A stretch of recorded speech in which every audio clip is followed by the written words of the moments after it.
चलिए आज की क्लास स्टार्ट करते हैं। सबसे पहले हम आपको ये बता दें कि जो भी स्टूडेंट मेरे इस यूट्यूब चैनल लर्न विद अभिनव के साथ जुड़े हुए हैं उनको पता होगा कि अभी हम लोग रेशियो पढ़ रहे हैं। ठीक है, रेशियो में अपना 24 लेक्चर हो चुका है जो कि प्लेलिस्ट में डाल दिया गया है।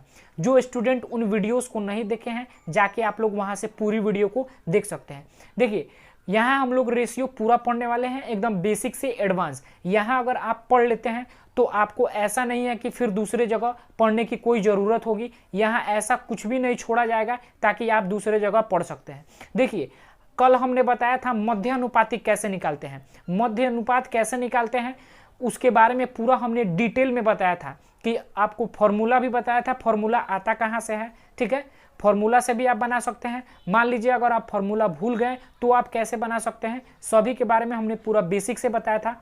आज हम बात कर रहे हैं तृतीय अनुपात और चतुर्थानुपात के बारे में। ठीक है, देखिए तृतीय अनुपात और चतुर्थानुपात कैसे निकालते हैं उसके बारे में हम आज बताएंगे, पूरा एकदम बेसिक से बताएंगे। सूत्र कहाँ से आता है, फॉर्मूला कहाँ से आता है वो भी बताएंगे। और अगर आप एग्जाम सेंटर पर जाते हैं अगर फॉर्मूला भूल जाते हैं तो कैसे बनाएंगे सब हम डिस्कस करेंगे। तो बिना टाइम वेस्ट किए हम बोर्ड की तरफ चलते हैं। चलिए देखिए सबसे पहले हम बता रहे हैं तृतीय अनुपात के बारे में। ठीक है, तृतीय अनुपात बता रहे हैं। देखिए मान लीजिए तृतीय अनुपात का अर्थ क्या हुआ, तीसरा टर्म हमको बताना है, तीसरा पद बताना है कि तीसरा पद क्या होगा। देखिए अपने पास मान लीजिए ए है, बी है, आपसे पूछा जाए तीसरा पद बताइए, यानी सी इसे बोल सकते हैं। तीसरा पद आपको बताना है, मान लीजिए ये एक्स है, यही पद हमको बताना है। मान लीजिए दो नंबर है अपने पास, ए है और एक बी है, अपने पास तीसरा पद बताना है यानी तृतीय अनुपात बताना है। तो देखिए ये तृतीय अनुपात तभी निकलेगा, हम आपसे बता चुके हैं तृतीय अनुपात तभी निकलेगा जब ये लगातार अनुपात के रूप में रहेंगे। ये लगातार अनुपात के रूप में रहेंगे या इसे समानुपात के रूप में भी कह सकते हैं। जब ये लगातार अनुपात के रूप में रहेंगे या समानुपातिक रहेंगे तभी तृतीय पद निकलेगा। यानी ए अनुपात बी बराबर, यानी जो इसके साथ संबंध होगा, यानी ए अनुपात बी के साथ जो संबंध होगा वहीं बी अनुपात एक्स के साथ संबंध होगा। यानी लगातार अनुपात का अर्थ ये हुआ कि जो रेशियो इसका और इसका होगा वही रेशियो इसका और इसका होगा। तो आपको ए अनुपात बी, वही जिसका ए से जो बी का रिलेशन है वही बी का एक्स के साथ है। तो ए अनुपात बी बराबर बी अनुपात एक्स। अब यहाँ नज़दीक का नज़दीक से और दूर का दूर से गुना कर दीजिएगा, यानी अपने पास हो जाएगा बी स्क्वायर बराबर ए एक्स। अपने पास x की वैल्यू चाहिए तो अपने पास x बराबर हो जाएगा बी स्क्वायर बटा ए। अपने पास ये हो गया तृतीय अनुपात। हमको तीसरा अनुपात हमको ज्ञात करने के लिए, तीसरा पद ज्ञात करने के लिए बी स्क्वायर बटा ए कर दीजिएगा, आपका तीसरा पद निकल जाएगा। ठीक है, इस पर हम एक क्वेश्चन लेते हैं, उसको समझाने की कोशिश करते हैं और उसके बाद हम बताते हैं कि मान लीजिए आपको ये फॉर्मूला अगर आप भूल जाते हैं तो कैसे सॉल्व कर सकते हैं। ठीक है, पूरा बेसिक से हम लोग सीखेंगे। देखिए चलिए एक हम क्वेश्चन लिए हैं, देखिए ध्यान से। बोल रहा है 12 व 18 का तृतीय अनुपात बताइए। 12 और 18 का पूछ रहा है तृतीय अनुपात। सबसे पहले फॉर्मूले से, कैसे फॉर्मूले से बनाइएगा। फॉर्मूला क्या होता है तृतीय अनुपात का, आप बोलिएगा बी स्क्वायर बटा ए होता है। यहाँ बी क्या है, आप बोलिएगा 18, 18 का स्क्वायर कर दीजिएगा, यानी 18 इंटू 18 भी कर सकते हैं। और उसके बाद ए 12, 12 से कीजिएगा, आप देखिए 6 से कीजिएगा, 6 त्रिक 18, 6 दूना 12, 2 से कीजिएगा, 2 एक 2, 2 9 18, 9 त्रिक 27, यानी अपने पास फाइनल आंसर आया 27। ठीक है, अपने पास आंसर क्या आया 27 आया। लेकिन मान लीजिए अगर आप जाते हैं एग्जाम देने या फिर अगर आप भूल जाते हैं तो कैसे बनाइएगा, वहाँ तो फंस जाइएगा।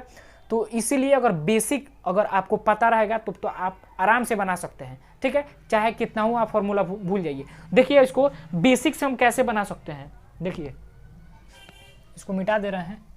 देखिए अपने पास फर्स्ट टर्म दिया है 12, दूसरा टर्म दिया है 18, अपने पास तीसरा टर्म पूछ रहा है कि तीसरा टर्म क्या होगा, यानी तृतीय अनुपात क्या होगा। ठीक है, तीसरा का पद क्या होगा। तो देखिए ये देखिए 12 और 18, ये जो है 12 जो है ये 1.5 गुना है 18। ठीक है, यानी 12 का 1.5 गुना, या ऐसे आप नहीं कह सकते हैं तो इसका सबसे पहले इसका अनुपात निकालिए। अनुपात 12 और 18 का कितना हो जाएगा, आप बोलिएगा 2 अनुपात 3, 2 अनुपात 3। यानी अगर ये 2 अनुपात 3 के रेशियो में चल रहा है तो ये भी जो होगा 2 अनुपात 3 के रेशियो में चलेगा। 2:3 का मतलब हुआ कि 2 से भाग और 3 से गुना। वहीं 18 में 2 से भाग दीजिएगा तो 9 दूना 18 और 9 से कीजिएगा 3 में, यानी 9 त्रिक 27। जिनको नहीं समझ में आया देखिए 18 2:3 का अर्थ ये हुआ कि ये जब दोनों पद 2:3 के रेशियो में चलेगा, ये भी 2:3 के रेशियो में चलेगा।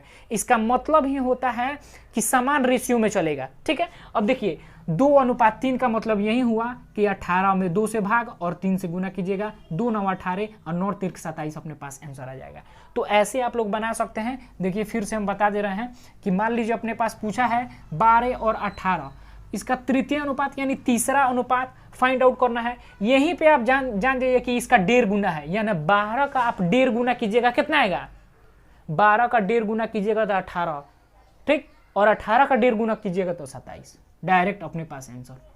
ठीक, 12 का 1.5 गुना कितना हुआ आप बोलिएगा? देखिए ये इसके तो 1.5 गुना ही ना है, 12 को या 12 और 6 यानी 18, तो 18 का 1.5 गुना कीजिएगा तो 27 अपने पास ऐसा ही आंसर आएगा, बिना फॉर्मूला लगाने की आपको जरूरत ही नहीं है।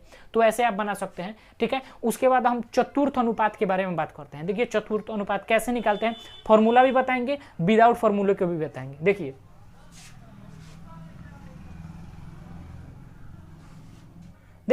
चतुर्थ अनुपात, मान लीजिए अपने पास ए बी सी, ये एक संख्या है, ये भी कोई संख्या है, ये भी कोई संख्या है, अपने पास चौथा पद पूछ देगा। ठीक है, चौथा पद मान लीजिए x है, मान लीजिए ये कोई नंबर है, 3 कोई नंबर है, और अपने पास चौथा नंबर पूछ रहा है, यानी चौथा पद पूछ रहा है। अपने पास 3 पद दिया है, ए दिया है, बी दिया है, सी दिया है। चतुर्थ अनुपात का अर्थ हुआ चौथा पद, आपसे चौथा पद पूछा जा रहा है, यानी चौथा पद अपने पास फाइंड आउट करना है। 3 पद अपने पास दिया है, चौथा निकालना है। कैसे निकालेंगे? देखिए जो इसका और इसके साथ जो संबंध होगा वही इसका और इसके साथ होगा, यानी जो ए का बी के साथ जो संबंध होगा वही सी का एक्स के साथ होगा। अब ये तो आपको फाइंड आउट करने आता होगा, नजदीक को नजदीक में गुना करेंगे, दूर का दूर में गुना करेंगे। तो देखिए यहाँ पे हो जाएगा ए एक्स बराबर हो जाएगा बी सी, यानी एक्स बराबर हो जाएगा बी इंटू सी बाई ए। अपने पास ये हो गया फॉर्मूला।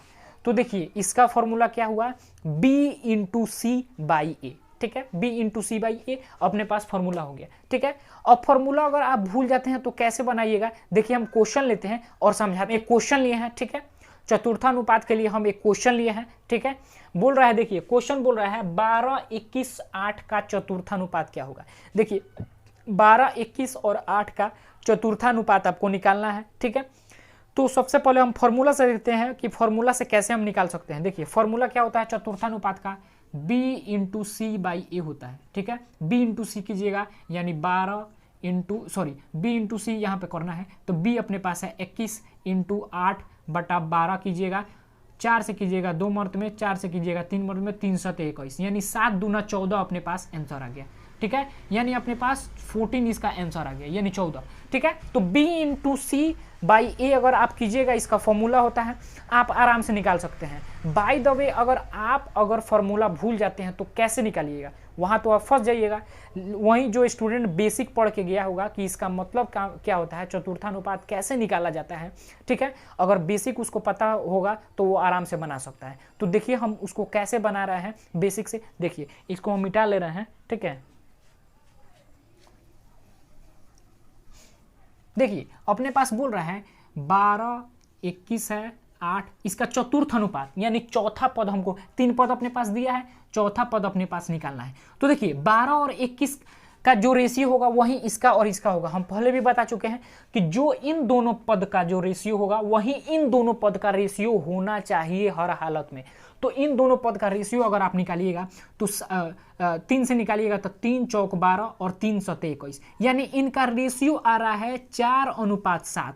तो इनका भी रेशियो होना चाहिए 4:7। इसका मतलब हुआ कि 8 को 4 से डिवाइड करेंगे और 7 से गुना करेंगे, 4 दूना 8 और 7 दूना 14 अपने पास आंसर आ जाएगा।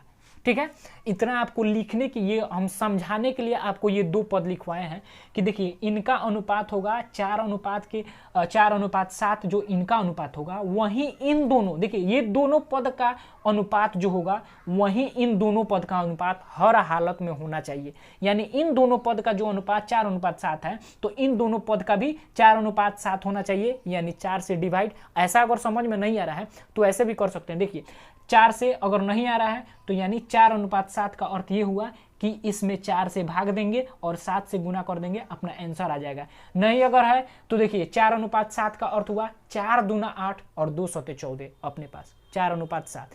तो देखिए चौथा अनुपात में यही याद रखिएगा कि ये दोनों पद का जो रेशियो होगा वही इन दोनों पद का रेशियो होगा। ठीक है, तो आशा करते हैं कि आपको समझ में आया होगा। अगर समझ में आया होगा तो चैनल को जरूर से सब्सक्राइब जरूर कर दीजिएगा। ठीक है, आपसे रिक्वेस्ट है कि चैनल को बिना सब्सक्राइब किए जाइएगा मत। ठीक है, चैनल जरूर सब्सक्राइब कर दीजिएगा और ज़्यादा से ज़्यादा शेयर कीजिएगा। ठीक है, वीडियो पसंद आया होगा तो लाइक कीजिएगा, नहीं आया होगा तो डिसलाइक कीजिएगा। ठीक है, और कमेंट करके जरूर कुछ पूछ सकते हैं। ठीक है, मिलते हैं हम लोग नेक्स्ट क्लास में, तब तक के लिए धन्यवाद।